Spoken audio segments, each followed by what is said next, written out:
So after putting up our belongings, we then entered this, I guess, like ramp of water where we washed our feet essentially. And it's kind of a genius way of them getting everyone to wash their feet. And then after that, we went into this dark room that I did not take any photos of because I was more concentrated on not falling, because it was basically like the ground was made of giant pillows to dry your feet. And then after that, you're going to see what we entered, which is why we had to go through this process.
And if you've watched some of my previous videos, it is now time for photo shoot time where Jonathan wants to kill me.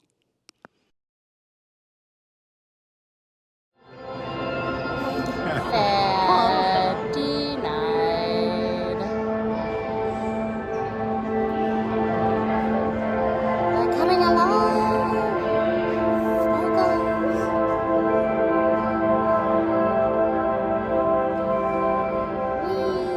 Okay, one day. We live in the darkness now. It's perpetually dark. Yep.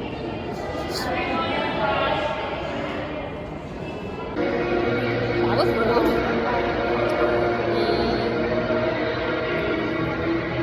rude. Just a tip, wear pants that you can roll up or shorts under your dress if you choose to wear a dress because of the reflective floor. I watched too many scary movies because I felt like something dark and ominous was at the end of this hallway. Thankfully, it was just these fishes.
onto the next room where it was kind of fun. I don't have any like pictures of it, but you were able to move the balls.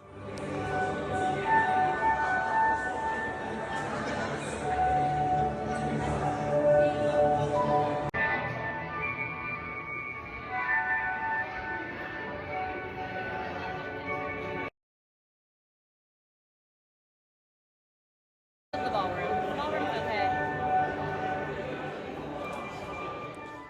And now this was one of my favorite rooms. Jonathan didn't adjust to it very well. You are kind of very like surrounded, and it is kind of daunting and kind of a shock to your senses in a way because you're entering this dark room as this picture suggests, and it's kind of hard to like find your equilibrium. So I would recommend maybe having some Dramamine or like staying near the edge if you are someone who is affected more by this.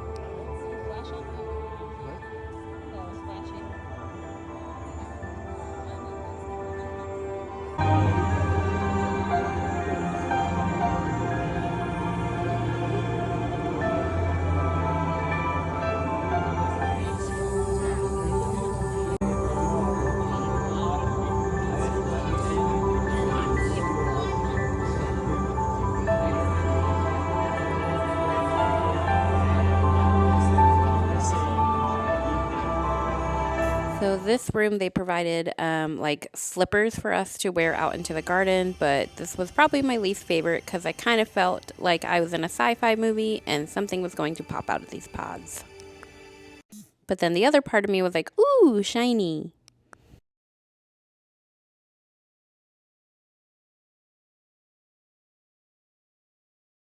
This was one of my favorite rooms and it smelled so good in here, and I'm just kind of sad because I do feel like out of all the rooms, this probably was the room that like they rushed you in and out of the most, and it kind of was the most like breathtaking.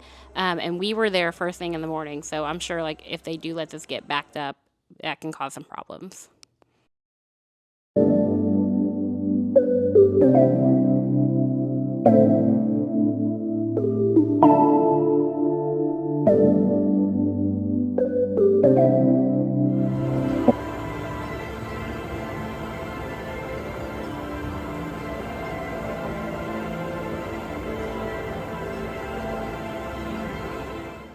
And we knew it was coming. We got caught in the rain.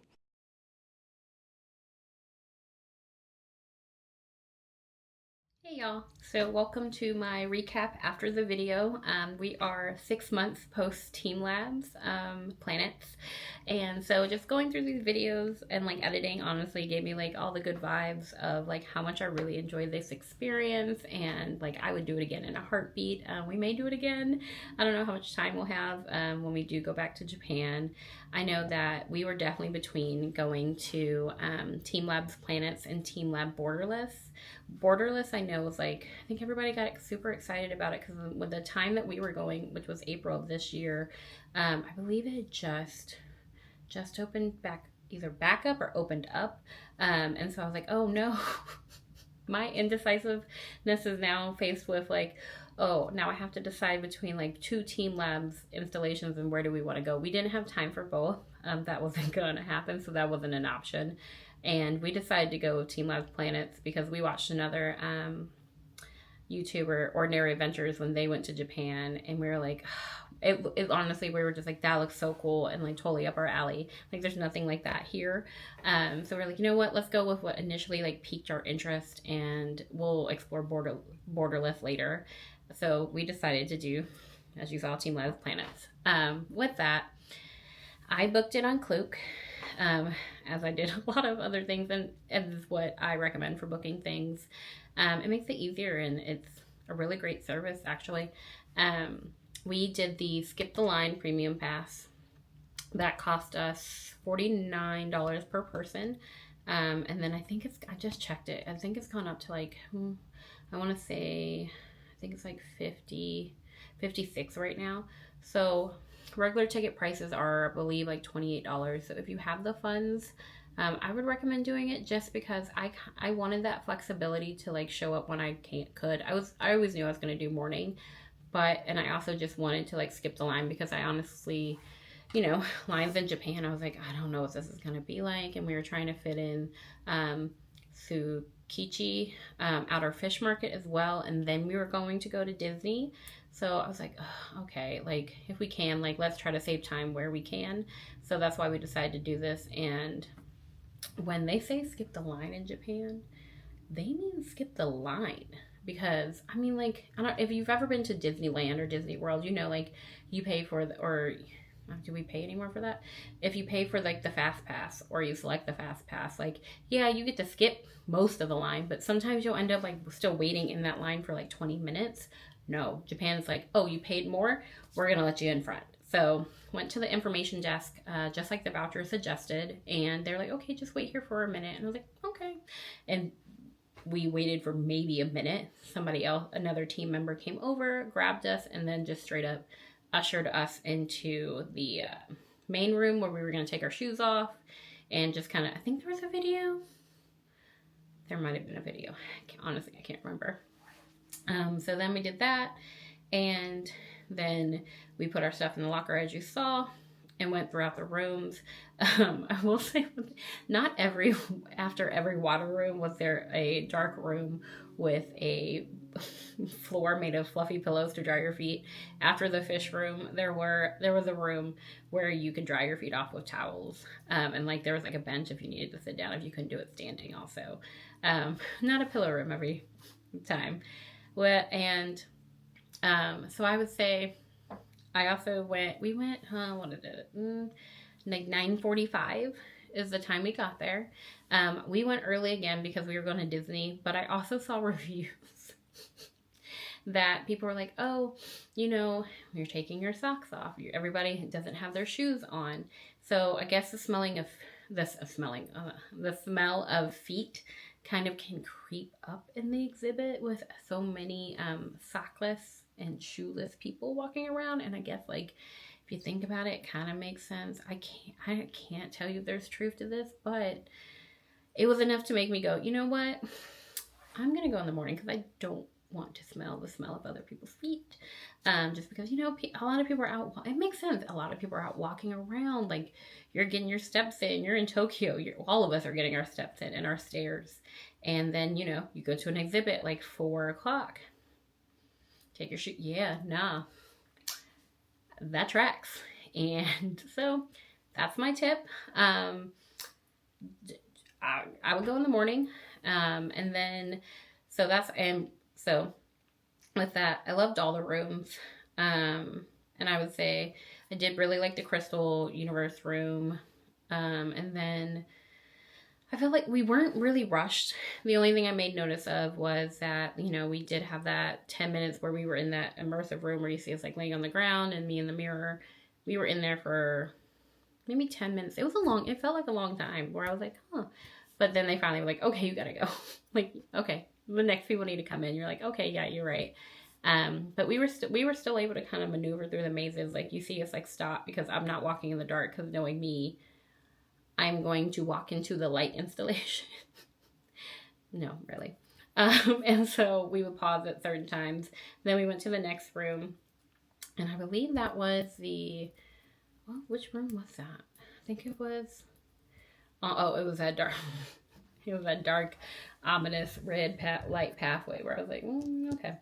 I'm going to keep walking this, but I don't feel great that I'm the head of the line right now, but okay, I'll go first and explore.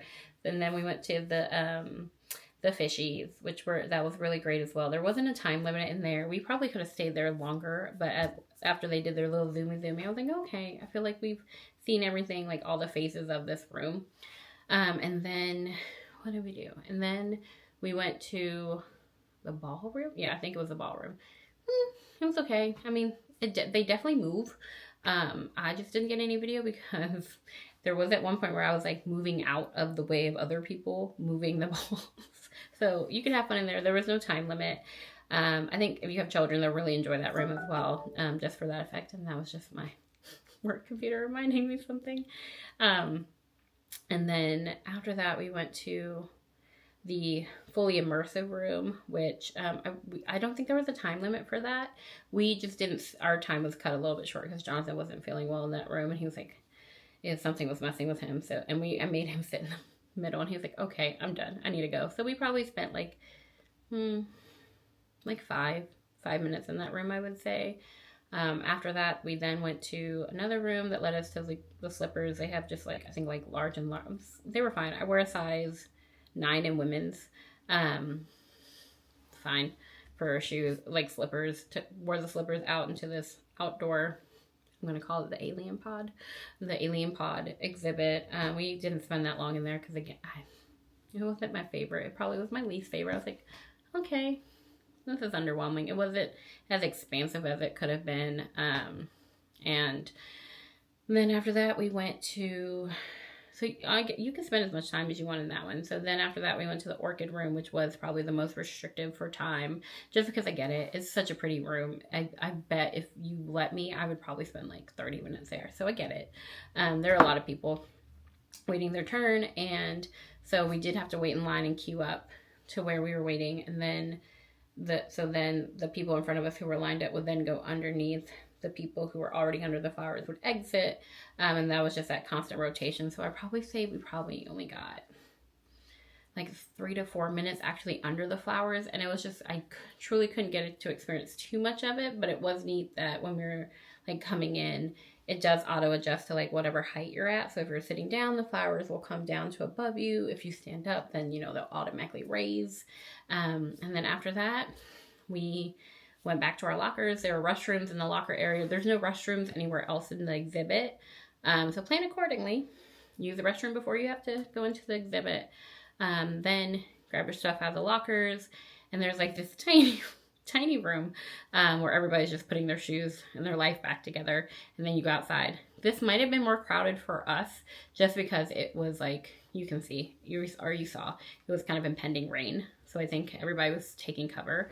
And then I didn't go to the restrooms inside the locker area, so don't be me. Or you can't be me. And something, I don't know what those restrooms ever were like, but if you have that issue, there are restrooms also on the far side of the lot, past the gift store. And there's restrooms over there. I think there were like 3 stalls. They were nice. It's Japan. They were nice stalls. And use the restroom there. And then the rain, apparently when I was in the restroom, the rain started coming down heavier. And we had our backpacks, and Jonathan has his camera, and we're like, oh, because we were going to go to the fish market, and then we were going to go to take the train over to Disney. And I was like, the rain kept coming down. Like, it was not soft rain. It was. So we ended up taking a cab to Disney. So we spent a little bit more money, but I guess probably I think it was like $40 or $50 to take the train, but it meant our stuff didn't get wet. We weren't like rushing, and like I still had blisters and things. So I will say this, the water did not agitate my blisters. So if you are having a foot issue like I was from all the walking in Japan, you should be okay. I didn't have any negative reactions to it whatsoever. If you want food, there's also a little restaurant at the teamLab Planets. We didn't go just because, again, we were going to Disney, so I knew where I was going to eat. And there was a little gift shop as well. But all in all, it was really fun. I would absolutely recommend it. Like, this video doesn't do it justice, but hopefully it just gives you, if you are planning on going, an idea of what to expect. Because like, I know I'm like, okay, like this seems cool, and like the website's great, but like I just need a little bit more information before like I go, okay, that's what I want to do. So hopefully that helped, or you got to enjoy this, experience with me. And thank you again for watching. I really appreciate it. And next up, sorry, I feel like I have a little cold. So next up is going to be us in Disneyland. So this was honestly this entire trip is a bucket list, but like I love Disney. So this is an extreme bucket list, because I've had friends go and I'm like so jealous. So thankfully I finally get to experience this. So our next videos are going to be my Disneyland videos. So again, hope y'all have a great day, and I appreciate you watching. Leave any comments, questions you have, or if you just want to talk, just hit me up in the comments. But thank you, bye, and see you next time, y'all.